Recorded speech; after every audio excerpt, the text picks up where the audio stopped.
ओम शांति।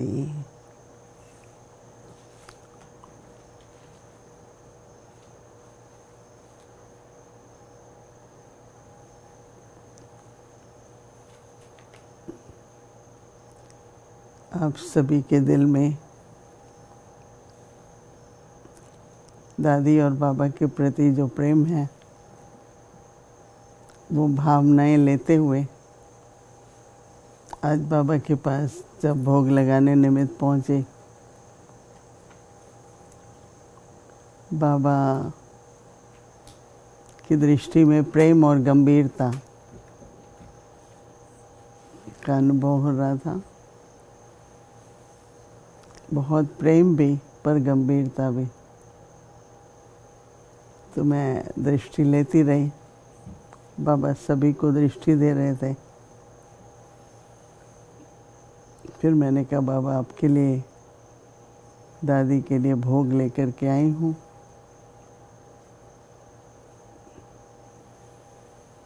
तो बाबा ने कहा देखो बाबा थोड़ी देर के लिए दादी का आह्वान करेंगे। तो बाबा ने फिर दादी का आह्वान करते हुए दादी को भोग स्वीकार करवाया।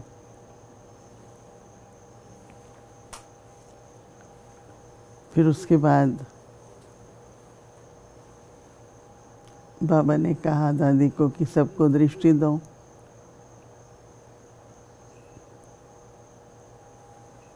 तो दादी वतन में बहुत थोड़ा ही समय थी, पर दादी ने फिर वही मुस्कुराती वही चेहरे से सबको दृष्टि दी।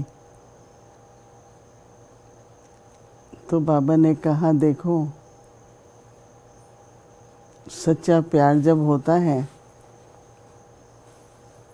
तो उसके संग का रंग भी लगता है और उस समान भी बनना होता है। दादी को जब बाबा ने हाथ में हाथ दिया तो जो जिम्मेवारी दी पूरे यज्ञ की,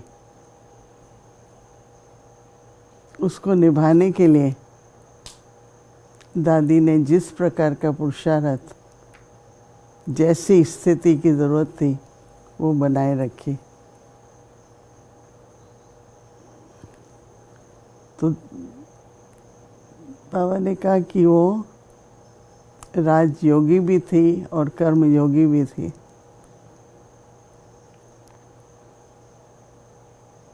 सब राज अधिकारी थी, राजयोगी थी।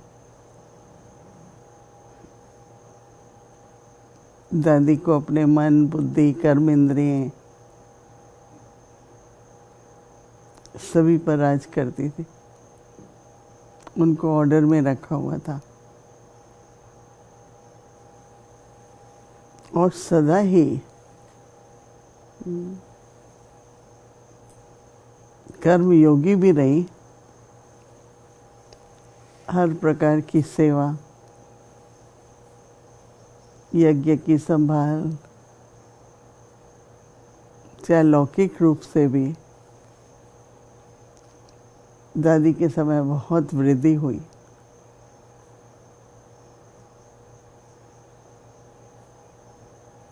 तो बाबा ने कहा कि देखो सभी बच्चों को इस समय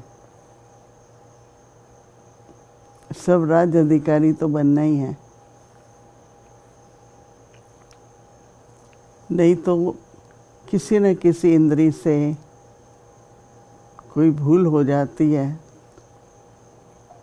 तो जो जमा खाता है थोड़ा उसमें माइनस हो जाता है।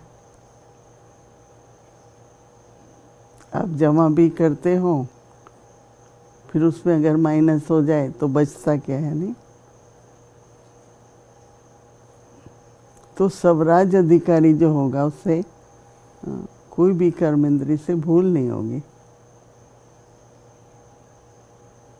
वृत्ति में भी नहीं, दृष्टि में भी नहीं, कृति में तो है, होनी ही नहीं चाहिए।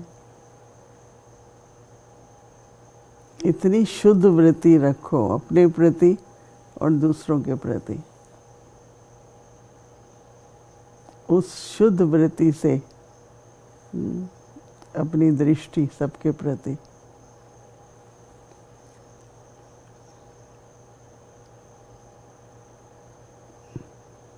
फिर बाबा ने कहा कि देखो कर्म सिर्फ कर्म नहीं है, कर्म इंद्रियों से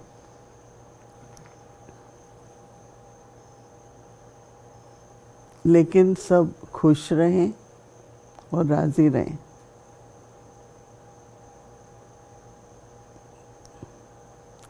तो बाबा ने कहा कि देखो दादी, लक्ष्य रखा था कि जो कुछ करना है बहुत प्रेम से करती थी, दिल से करती थी, बहुत रुचि से करती थी और बहुत लगन से करती थी। तो कर्मयोगी तो आप भी हैं, लेकिन कभी कभी आपका दिल किसी उलझन में, किसी बातों में, तो दिल से नहीं कर पाते, कर्म करते हैं।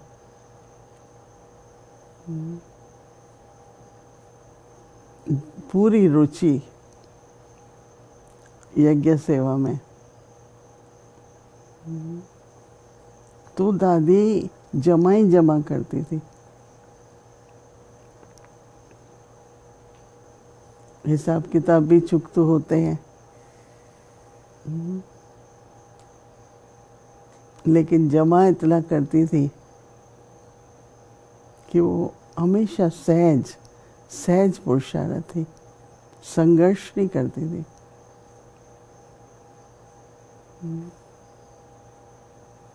सभी की ब्लेसिंग लेते हुए आगे बढ़ती थी। बाबा की तो चाहिए ही ब्लेसिंग, पर सबकी चाहिए, क्योंकि आगे बढ़ने का साधन ही है सबकी तरफ से दुआएं वरदान मिलते रहें। तो बाबा चाहते हैं हर बच्चा एक उदाहरण बनो और दादी की तरह से राजयोगी कर्मयोगी बनो और सहज नेचुरल पुरुषारत करो। कोई संघर्ष नहीं, नेचुरल। तो दादी ने लक्ष्य रखा था हमेशा, क्वालिटी क्या एफर्ट।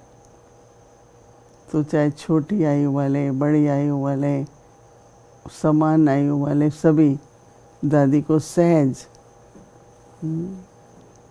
फॉलो कर पाते थे, चाहे समर्पण भावना में, चाहे सेवा भावना में। तो दादी की तो विशेषताएं बाबा ने कहा आप सभी भी जानते ही हैं, हर एक को अनुभव है, लेकिन आज बाबा ये इसलिए अंडरलाइन करा रहे हैं कि वर्तमान समय पर तुम सभी बच्चों को इस तरह की क्वालिटी का एफर्ट करना है। तो मैंने कहा बाबा आज ऐसा लग रहा था कि आप बहुत गंभीर थे।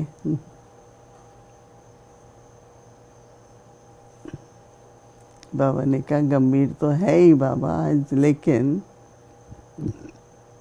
सबसे राजी भी हैं और सबको ये वरदान भी दे रहे हैं कि बच्चे